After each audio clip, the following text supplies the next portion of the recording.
أعوذ بالله من الشيطان الرجيم بسم الله الرحمن الرحيم الحمد لله الذي خلق السماوات والأرض وجعل الظلمات والنور ثم الذين كفروا بربهم يعدلون والصلاة والسلام على أشرف الأنبياء والمرسلين وعلى آله وأصحابه أجمعين اللهم بارك لنا في شيخنا اللهم آته خير ما سألك حبيبك ونبيك محمد عليه أفضل الصلاة وأزكى التسليم اللهم زله في كل خير أعطيته إياه وتوفنا وهو راض عنا آمين والحمد لله رب العالمين.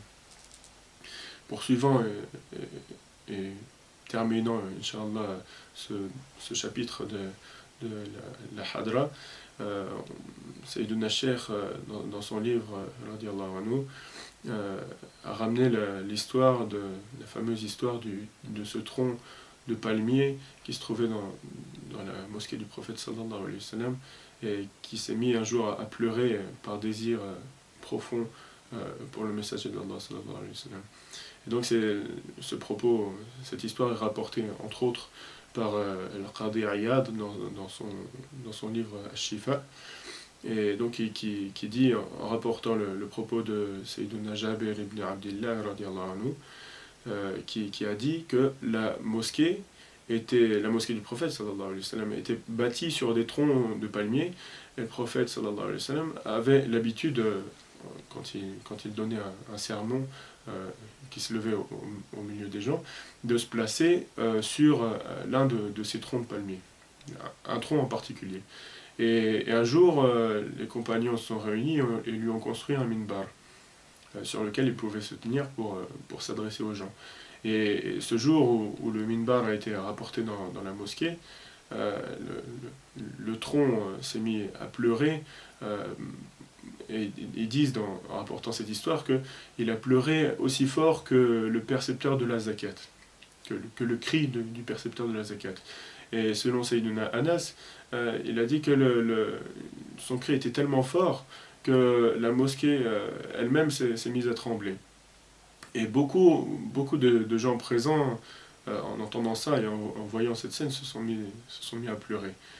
Et selon d'autres sahaba qui ont relaté cette histoire, ils ont dit qu'au moment où il criait tellement fort le tronc qu'il s'est lézardé et il se fendit jusqu'à ce que le prophète sallallahu alayhi wa sallam s'approche de lui et pose sa main bénie dessus, et à ce moment-là seulement il s'est tu. Et d'autres ont rajouté que ces pleurs étaient causés par la séparation et ce qui avait été perdu du dhikr, c'est-à-dire du prophète sallallahu alayhi wa sallam, quand il se tenait dessus pour s'adresser aux gens. Et donc dans un autre rapporteur qui rapporte cette parole du prophète sallallahu alayhi wa sallam, qui dit par celui qui détient ma nafs en sa main, si je ne l'avais pas calmé, il aurait continué ainsi jusqu'au jour du jugement.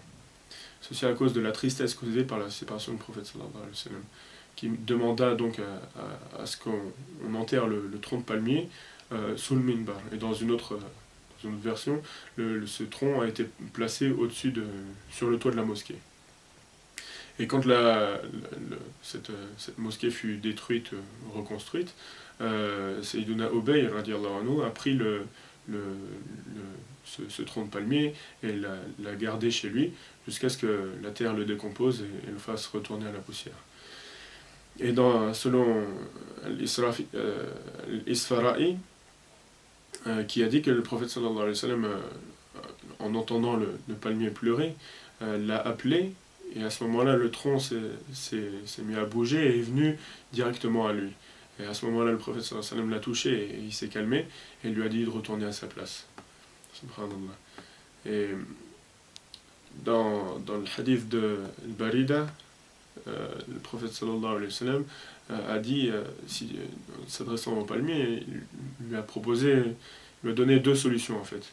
Il lui a dit, soit je te renvoie au jardin planté d'arbres dans lequel tu as grandi, tu as poussé dans ce monde, et à ce moment-là tu vas reprendre ta vie d'avant, faire des ramifications et donner des fruits. Et si tu veux, notre solution, c'est que je te plante dans le paradis. Et à ce moment-là, les awliya d'Allah subhanahu wa ta'ala mangeront de tes fruits. Et la réponse du palmier, ça a été de, au prophète d'Allah sallallahu alayhi wa sallam, plante-moi dans le paradis et que les awliya d'Allah mangent de mes fruits et que je sois dans un endroit où je ne serai plus éprouvé. Le prophète sallallahu alayhi wa sallam, en entendant ça, lui répondit que oui, effectivement, c'est ce qu'il avait fait. Et il ajouta, donc s'adressant cette fois aux gens présents, il a préféré la demeure éternelle à la demeure éphémère. Et lorsque Sayyiduna al-Hassan anhu, écoutait ce récit, il se mettait à pleurer abondamment et il disait aux gens présents, aux serviteurs d'Allah, le bois éprouve la nostalgie du messager d'Allah sallallahu alayhi wa sallam, et son désir ardent.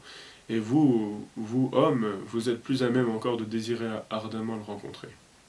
Donc c'est cette histoire qui est relatée par le Qadi Iyad rahimahullah dans son ouvrage Ash-Shifa. Et traitant donc de cette même histoire, un poète a dit de très jolis vers qui traduits en français évidemment sont moins forts qu'en arabe, mais ça donne une petite idée, Inch'Allah. Donc il dit, le tronc s'éprend de nostalgie pour toi, et ses larmes coulent de peine pour toi. Et il sanglote et se lamente d'avoir perdu tes paroles, et il en devient malade. Comment donc mon cœur ne s'éprendrait-il pas lui aussi pour toi, et comment mon rêve ne serait-il pas de croiser ton regard et te rencontrer le jour promis, alors que ma vue jouit de ton paradis. Je me sacrifie, moi, ainsi que mon argent, et je fais pour toi éternellement don de mon âme. Mon bonheur et ma jouissance de mon esprit sont éternels. Mon bonheur et la jouissance de mon esprit sont éternels si je dépense ma vie dans ce qui te plaît.